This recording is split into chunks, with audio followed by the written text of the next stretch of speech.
are yours and Coach Kimball's conversations on a fourth down when you contemplate if you're going to go for it? Well, I think there's, we usually try to stay ahead of the schedule a little bit in the sense of, just knowing when we get the ball, where is about that line where, what do you have to get to on fourth down just to be even in the conversation of that. I think if it's something that I can anticipate, potentially he would want to go for, I try to gauge that certainly into it, into first, second, and third down. But usually it's just kind of what do you want to do? I don't know. What do you want to do? And kind of just trying to feel it out and really gauge. And a lot of times, honestly, it is. It has to come down to what does Coach Haycock think, and what position will we be putting the defense in as well. I think Coach Campbell said there's some analytical stuff that you guys kind of look into when it comes to those decisions. What are some of those things? Yeah, well, I think there's different percentages based upon field position.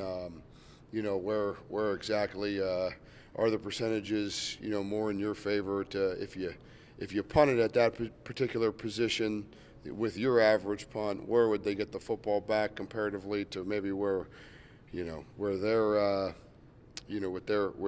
where they get the ball, where they possess it, what's their percentages of scoring. And I think it changes every week, based on a lot of different factors. The wind, it was obviously a factor that we felt in the game the other day. And so there's certainly a lot of different things that you have to factor into it, but I also think that when it comes down to it, a little bit of it is just what your gut tell you to do as well. How much of that is pre-study before the game, so you have at least an idea going into it? Because I gotta imagine when those situations arise, it's not like you have time to sit around and hold quite a bit of it. Yeah, quite a bit of it. We have a pretty good feel for what number one, what kind of style do you feel like you have to play the game to have an opportunity to win it.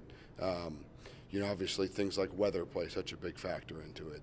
Your opponent, your percentages on third and fourth down, and maybe what the strong parts of a defense comparatively to what you believe your strong parts are on offense are all things that factor in, and there's quite a bit of it that would come down before we'd even get to that situation and that split second where you got to make a decision. And I think you feel pretty good going into it, knowing as a guy has to call the play, just what coach will say based upon all the things that we've studied throughout the week and that he's commented on or believes in throughout the week. When you guys are able to convert on fourth down, what's that do for you besides the obvious of just a first down? I don't. That's everyone's different. I think the one we converted the other day was probably more of a sense of relief than it was, oh hey, look at us, maybe if you're late in the game and you're driving the football and you run it, does it pump the O-line and those kind of guys up? Yeah, sure, but I don't know if it just comprehensively does something to our morale. I think it's just get to the next play now. On Allen's touchdown, you guys had the two stacked wide receivers on both sides of the line. Number one, I guess, how many kinds of plays like that do you have in terms of you can drop in week to week, and then two, what does that kind of formation do for you guys, especially in the red zone? Yeah, that was something going into the game that that's something that we've done for a long time.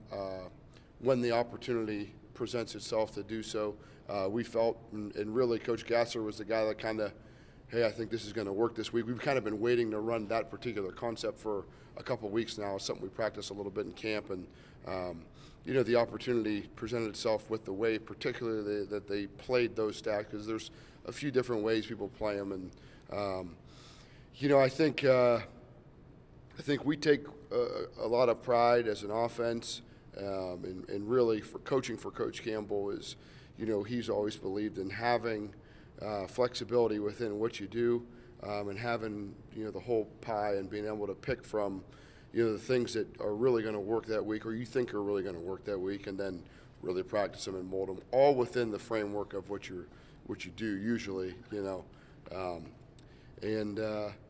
So that was something that we were able to use in that particular game, and honestly, in that kind of particular situation as well. It wasn't something that was maybe there all the time. It was more of a man coverage thing, and kind of really ended up being a little bit better than we even anticipated. Coach said yesterday that the top 25, the numbers, the rankings, they don't matter to him. For you, what's it going to mean to step out on the field Saturday, 2 top 25 opponents going against each other? Yeah, I'd probably second with Coach. Our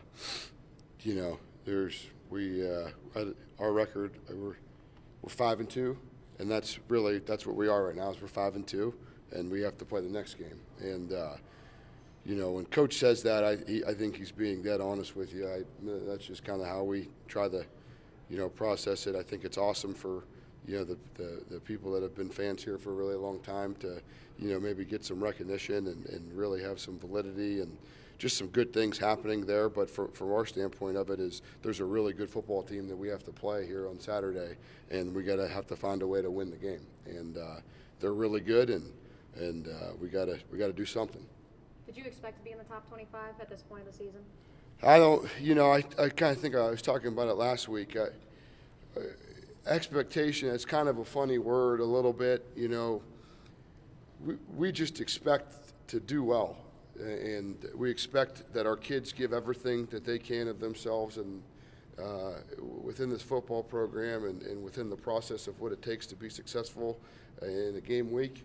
And we've always felt that our expectations are really, our expectations don't really matter because we always expect to be very good, but our process matters. And if our process, is really good and we're really dialed into it, whatever happens, happens. But we know at the end of it that, typically good things are going to happen if you're doing everything the right way.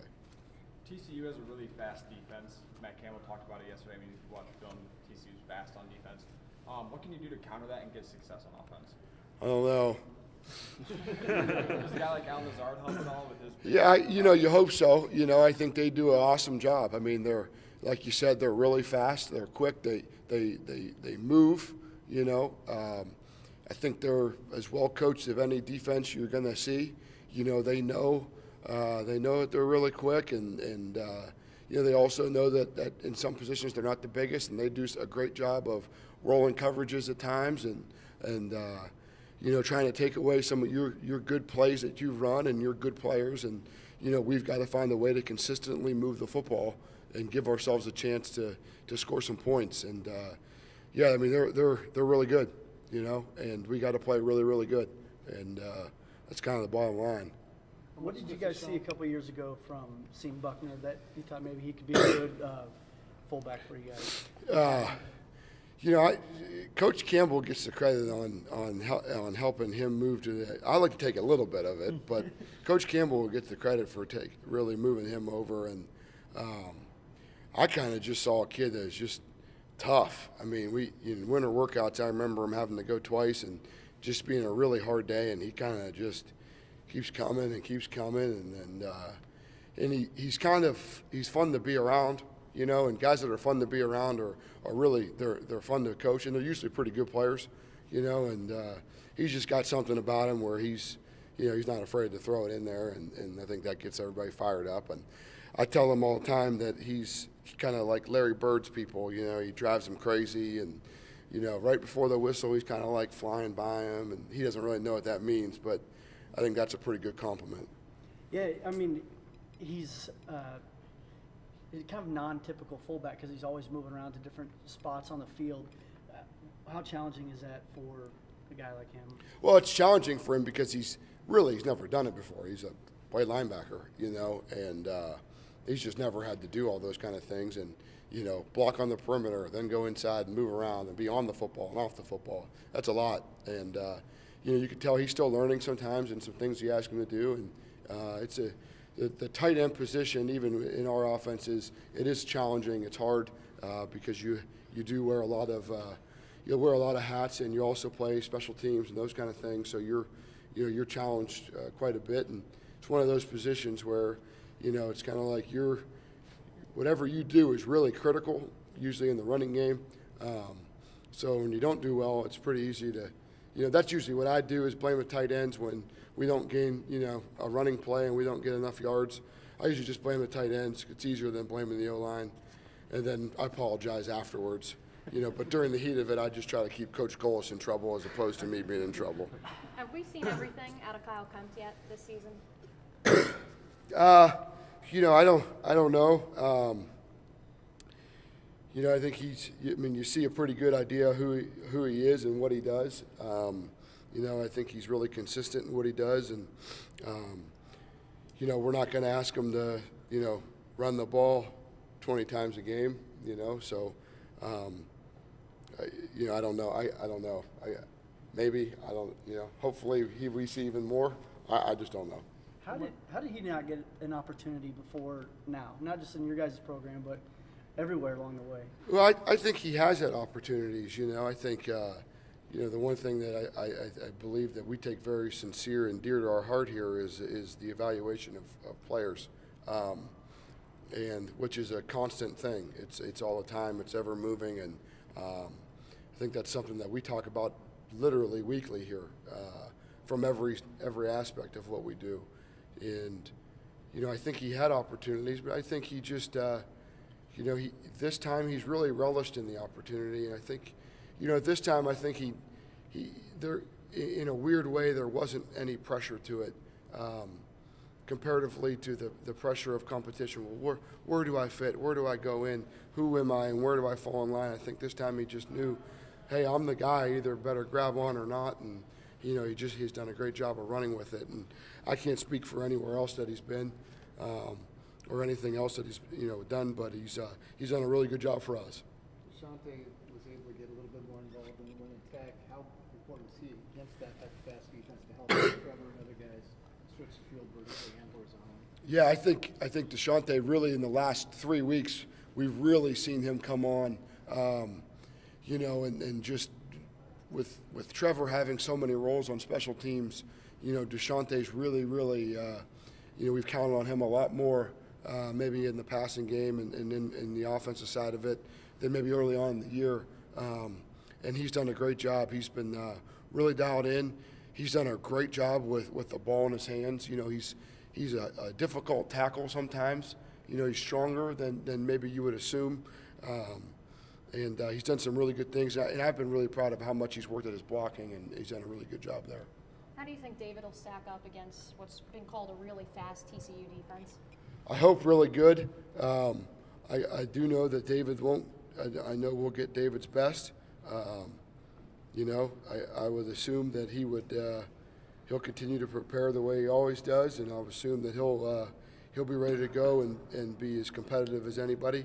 And certainly looking forward to watching him.